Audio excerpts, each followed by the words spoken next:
there's an important occasion to mark, 15 years at the top of Bank of America. No, it's been an honor to lead the company, and we've had some fun. And it was interesting to start, but for the last 10 years or so, we've been on a roll, just producing responsible growth, and the team does a great job. And we can take pride. We've put the company to where it should be as one of the great companies in the world. Beyond interesting, 15 years ago, it was the absorption of Countrywide Financial. It was Merrill. It's a very, very different bank and a very, very different moment. And that phrase you used is one you've used so many times, responsible growth. There is a feeling that maybe we move towards something else in the world of banking over the next few years. Some might say it's sort of reckless growth. We're just going to go for it. How would you describe the future?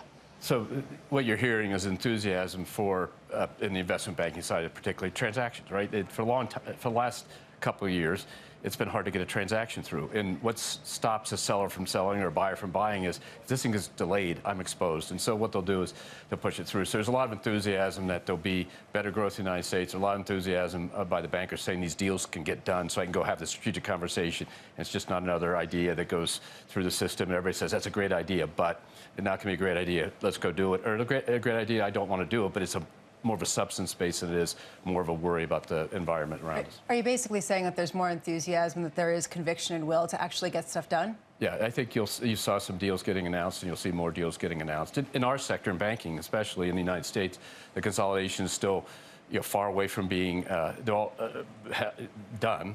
There'll always be big banks, there'll always be small banks, but you ought to let people make a decision what they want to do, and there haven't been a lot of bank deals done, bank-to-bank deals. We can't do them. It's not legal, but as investment banking, we can help other people do them, and there hasn't been a lot done because just the uncertainty of getting caught in a transaction and having issues.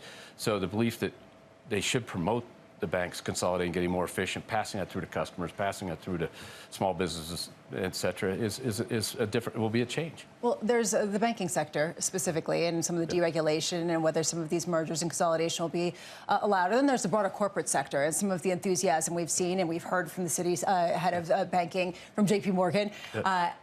How much do you see that being maybe a little premature based on some of the policies coming down the pike and the uncertainty around debt deficit and rates? Well, I think you have to divorce a little bit some of the fiscal work that has to be done, and the incoming Treasury Secretary and others have to take very seriously this question of how do we manage the revenue stream, the expense stream, and the amount of debt, and get it all to work out. One of the ways that becomes easier is if you have more activity and more things going on. So I think the enthusiasm you hear from the bankers is more structurally that the belief is that even starting yesterday, you don't have the constraint that you have, so you can go. If there's more that enables more, that's good stuff. But right now, it'll stop it going in the wrong direction. And look, our medium small-sized businesses, their biggest complaint last time I was here, and we talked to the administration about it, was the biggest complaint was, you're in my pocket, you're slowing me down, I can't get things done, I want a permit to do something, it takes forever, I want your labor rules, all this stuff was going on just over and over. And small, medium-sized business don't have the thousands of people that big companies have to figure it all out, and they're figuring it out on their own. The same person is running the business at night sitting there saying, so what does this new taxation strategy on Social Security mean to me? How does it apply? How do I have to change all my systems? And so they're just saying, if you just stop, things will get better. So you're the #1 lender to small businesses in the United States. Give us the read on things right now. Are they already making those decisions to make a move, to make those investments that they were on hold over the last 4 years doing? Are they already making that move? So if you come over the last, say, 6-8 months or so, it went from regulation and inflation. The inflation's kind of come down as their worry right now. And what's actually interesting is they're going back to labor shortages and the right labor. Now, the interesting thing about that has a question about immigration and all the stuff going on. But what they're feeling then is demand. I need people to do things. And so they're starting to feel the demand steady. Remember, when the Fed was raising rates high, their cost of borrowing went up a lot. They went from 300 basis points over an index that went up by 500 basis points. That's a big number. And so that caused them to say, let me be careful. And then as the rates come down a little bit, they feel a little bit better. Now they're saying, okay, I have the opportunity to grow, but can I get the people? And remember, that was the 2021-22 time frame. So in there's got to be a solution to this immigration that doesn't constrain those small, medium-sized business from growing, or they're going to start letting us know. Would you say, just to jump in, would you say we are supply constrained? Do you think we are prone to have these bursts of inflation? Yes and no, and we don't know, honestly, because the stimulus after the pandemic, there was so much more than there maybe had to be by technical economic discussion. it's hard to say whether we're supply constrained and other things. And we're supply constraints because of cutoff of supply and the stoppage of goods coming in the country and shipping and all that stuff that we went through. So you haven't gotten to a real normalized side of that yet.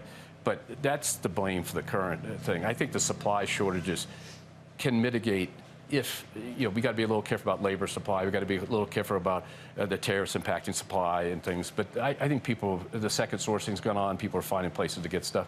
So I'm not quite sure that's going to be the issue. But a lot of what we think it was the issue is actually the pandemic, the stimulus, and the impact of the pandemic on supply that's worked us through the system. So John started with the fact that you've been at Bank of America for 15 years. Yep. We keep hearing about succession plans in different places. What's your succession plan? What, are you trying to throw me out? No, not at all. I'm just wondering, because this is something that we keep hearing wait to about. the very end. There's still 3 minutes on the clock. No, I want to That's ask like the you, last question. Okay, but it is the last one. Okay, all right. The way the fascination with all this is interesting, and one, it just means we're all getting older. So, but the reality is, we run a process in our company through the top 3 layers, including for the CEO. Succession, every 6 months we go through everything, who the immediate successors for every one of our teammates' jobs, and we have a slate, and we go from that slate, because if you run a big company, people leave for a whole, they retire, they get another job, whatever, and you're always filling jobs. And so with the way the board will make a choice at some point.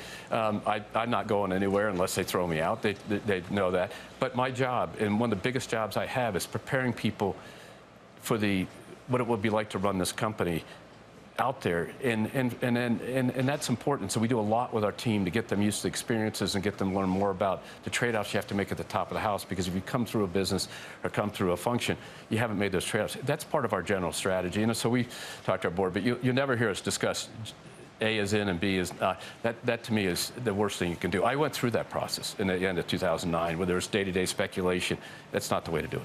Well, thank you for that very diplomatic You'll be the first person to tell. Okay, thank you. I appreciate that. We only have about 30 seconds. You said something to us when we were at Bank of America that AI would basically keep the staff the same size but increase the footprint of business. Do you stand by that?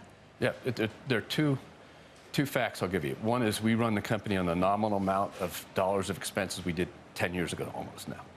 Nominal, not inflation adjusted. And we run it on 30,000 less people. That is all digitization. And AI is an extension of automation, digitization, models, et cetera. Automating work, taking out work, and automate, therefore you don't need. And I think AI keeps going.